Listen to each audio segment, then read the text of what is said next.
Sàpiens i el Jordi, el seu company del Departament d'Agricultura.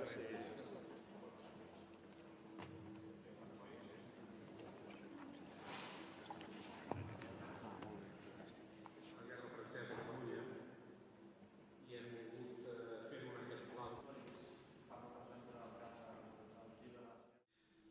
Davant d'aquesta commemoració, el Departament ha volgut aprofitar-ne la interpretació turística d'aquest fet bèl·lic i, per tant, tenir una eina d'interès turístic que recollís els episodis de la guerra que, al igual que els monuments, camins i rutes, es poden visitar avui en dia. Jo crec que aquesta aportació, al marge del que és la guia en si, el que té clar és que això es podrà incorporar en futures edicions d'altres guies. Segur que això s'incorporarà a altres guies de visita a Catalunya i a la vegada dona pistes als ajuntaments afectats per tenir projectes de museïtzació o d'interpretació que ara encara no estan segurament a l'altura de les circumstàncies.